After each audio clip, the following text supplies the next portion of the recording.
Bonsoir à tous et bienvenue sur ITV le 19h45, un bulletin d'information que nous ouvrons avec le nouveau gouvernement mis en place hier. La nomination de Amadou Ba à la tête saluée par plusieurs acteurs politiques, des acteurs de la société civile et les Sénégalais eux-mêmes. Devant le jury du dimanche, le président de la Ligue sénégalaise des droits humains a déclaré que le nouveau Premier ministre a les atouts pour réussir sa mission à la tête du gouvernement.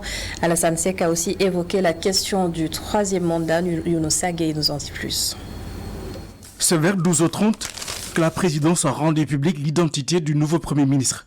Il s'agit d'Amadou Ba, un compagnon des premières heures du chef de l'État. Une actualité au cœur du jury du dimanche.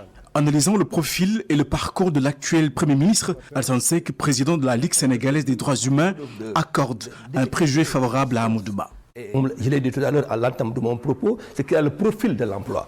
Si quelqu'un n'est pas dans les polémiques, dans les invectives, connu pour ça, c'est le cas. Quelqu'un qui est considéré comme quelqu'un d'homme paisible, qui a une forte personnalité. Oui, mais au-delà de ça, c'est le vécu des Sénégalais. Voilà, c'est ce que j'ai dit. Il est question. Absolument. De ce point de vue, il aura assez d'approche, une approche intelligente pour pouvoir savoir comment parler, à qui parler.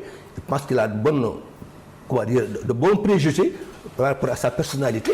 On peut donc penser qu'il fera la bonne démarche d'ampleur. Plus loin dans son analyse, l'invité du jury du dimanche voit à travers la nomination de l'ancien ministre des Finances un acte qui prépare les présidentielles 2024. Heureusement, mais je pense que si demain on cherchait un dauphin ou quelqu'un qui pourrait remplacer le président, ce serait que Amadou Ba ferait une bonne personnalité. Le président devrait être dans l'intelligence et pour l'histoire, opter pour la première solution, à savoir proposer quelqu'un qui ferait l'affaire pour être le prochain candidat du camp présidentiel. Vous pensez que... Le patron de la Ligue sénégalaise des droits humains face à Mamadou Ibra Kane liste déjà ses attentes. La question des longues détentions préventives, le sort des enfants de la rue devait être selon lui les priorités du nouveau gouvernement.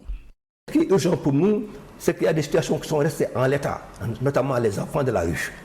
Pour nous, c'est une urgence signalée. Qu'on puisse ne plus avoir d'enfants qui à toute heure du jour ou de la nuit sont dans les rues de Dakar et même à l'intérieur. Pour de la détention préventive, je pense qu'il faut une réforme forte du code de procédure pénale, de façon à limiter dans le temps les détentions préventives. Pour l'aider. Selon droit de l'OMIS, avec la nomination d'Amadou Ba, la probabilité d'une candidature du président Macky Sall aux prochaines élections serait complètement écartée. Avec toutes les parties prenantes. Et le président de la Ligue sénégalaise des droits de l'homme a aussi dénoncé l'interdiction du concert contre les troisième mandats en Afrique, un concert initialement prévu samedi, donc hier. Alassane Seck parle d'une violation de la liberté d'expression. On l'écoute. C'est dommage, on l'a pu le constater depuis 2 ans. Chaque fois que quelqu'un parle que Macky Sall ne peut pas faire un troisième mandat, la limite, il est sanctionné. Donc c'est le même principe.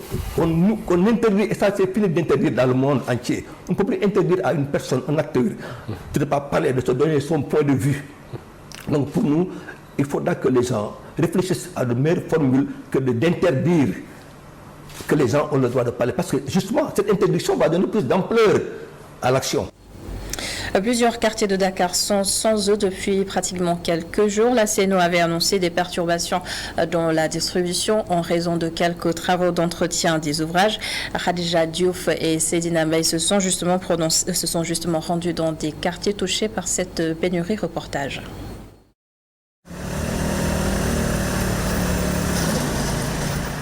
Dans les rues, il n'est pas difficile de voir une personne avec une bouteille cherchant désespérément le liquide précieux. Plus aucune goutte d'eau dans certains quartiers de Dakar depuis des heures. Cet habitant de Liberté 6, très surpris et très affecté par la situation. On n'y peut rien. Ah bon, on est obligé de tâtonner. Bon, avec les querelles, tout le monde ne sont pas les moyens pour acheter les gros bidons là. Les bidons de 10 litres, ça coûte combien? Pour combien de temps? Pour combien de personnes? Voilà ce que ça fait. Bon, vraiment, c'est dur, hein? C'est dur, madame, c'est dur. Ce père de famille, obligé de faire le tour des quartiers environnants, avec son véhicule à la quête du liquide précieux. À chercher de l'eau, chercher partout comme les autres, prendre des bouteilles et aller dans les autres quartiers pour en chercher. Mais c'est très difficile pour toute la population. Ce matin même, nous, on a acheté des bouteilles de 10 litres casamançaises pour pouvoir faire la cuisine. Bon, c'est dur, vraiment très dur. Trop dur pour tout le monde. En revanche, d'autres ont pu s'en sortir. Leur secret, l'anticipation. Chez moi, j'ai un réservoir de 1000 litres, de 3000 litres, qui fait que, et comme on n'est pas nombreux, je suis avec ma bonne et une nièce, donc il se peut que pendant une semaine ou 10 jours, je ne sente pas des coupures d'eau. Une pénurie d'eau dans certaines zones de Dakar, et ce jusqu'à dimanche 18 septembre, selon le communiqué de Sen'Eau. Pour aider les habitants concernés, des citernes d'eau seront mises à la disposition des populations, mais pour certains, ces citernes tardent à venir. Un retour à la normale est donc attendu dans les prochaines heures. Week-end de collecte de poches de sang à Rufisque grâce à l'Institut Mosdaïr International. Une centaine de poches a été rassemblée. Le président de l'Institut appelle ainsi les guides religieux à inciter les populations au don de sang pour sauver des vies. Mohamed Chérif Ali Aïdara est au micro de Babacar Seck.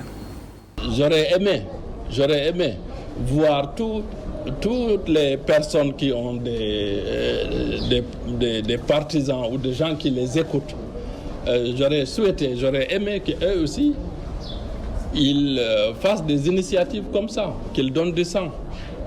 Parce que nos frères dans les hôpitaux en ont besoin, ils sont en souffrance. Donc, venir en aide à nos frères et nos sœurs dans les hôpitaux, c'est une obligation de croyants. Donc, moi, tout ce que je peux faire, c'est de dire ce que je souhaite et ce que j'aimerais voir se réaliser dans notre pays. Moi, par exemple, vous voyez très bien que c'est vrai, on est à Dakar, on est en train de donner du sang. Mais on sait très bien que dans des endroits comme Touba, aujourd'hui, ils ont besoin du sang. Et je pense que ça, c'est valable dans tout le pays. Donc, l'idéal serait qu'à chaque événement important, même qu'on puisse programmer aussi un don de sang. Normalement, nos hôpitaux ne devraient pas manquer de sang au Sénégal. Mais si chacun ne pense qu'à lui-même, à ce moment-là, on aura toujours des difficultés. Des propos recueillis par Babacar Seck que nous retrouvons d'ailleurs à Bargny où les populations ont salué la mémoire de Woré Gana Seck à travers une journée de reboisement des espaces publics de la commune. La famille de la défunte directrice de Green Sénégal s'engage ainsi à lutter pour la préservation de l'environnement à Bargny, fortement touché par l'érosion côtière et la pollution des usines compte rendu. La jeunesse de Bargny a tenu à rendre hommage à la militante de l'environnement, Woré Gana Seck, fondatrice de Green Sénégal, rappelée à Dieu il y a 2 semaines. Une journée de reboisement en sa mémoire a été organisée par l'association Bargny Bu Ñu Bokk.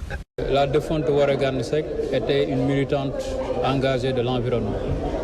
Donc l'association Bargny Bu Ñu Bokk a jugé nécessaire et de dédier cette journée à feu Woré Gana Seck parce qu'elle s'est beaucoup battue pour un environnement rayonnant et un environnement accueillant.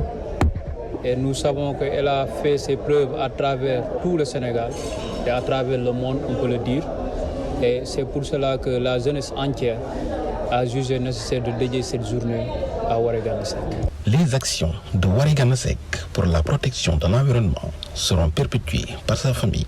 Cette journée ne fait que concrétiser les actions que menait Mme Woré Gana Seck dans le sens de la préservation de la flore, de la forêt, de la faune, mais aussi son amour pour Bargny, son amour pour l'environnement, mais aussi son amour pour la reforestation et pour le reboisement.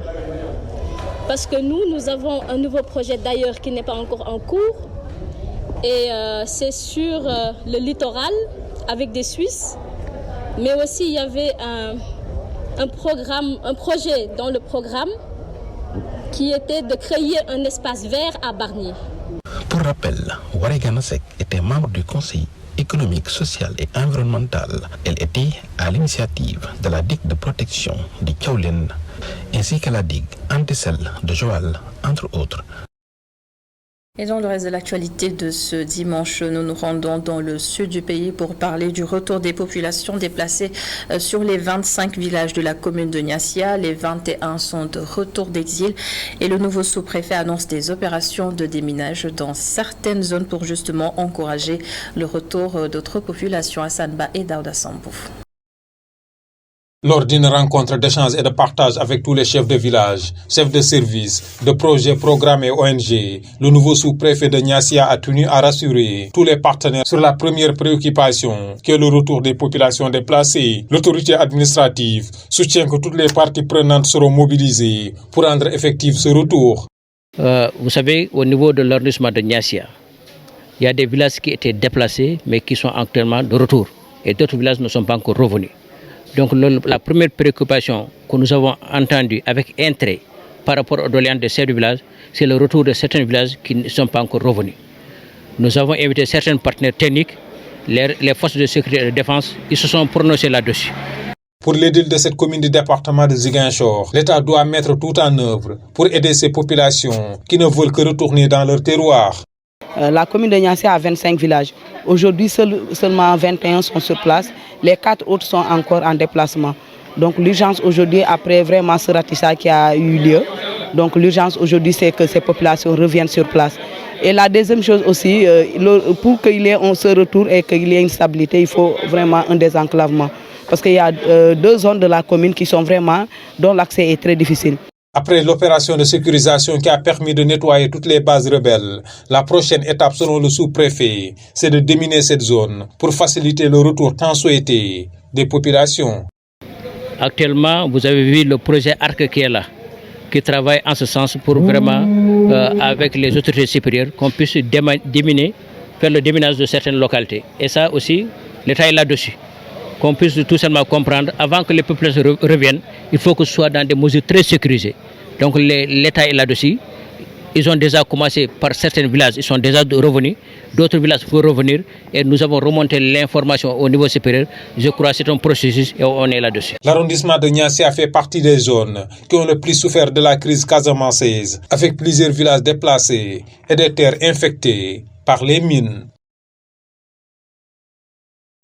Il est 20h, c'est la fin de ce bulletin d'information. Merci beaucoup de l'avoir suivi. Merci à l'ensemble des équipes en régie. Restez avec nous sur ITV. La seconde partie de la Totale Dimanche, c'est dans un court instant avec Awed Diop.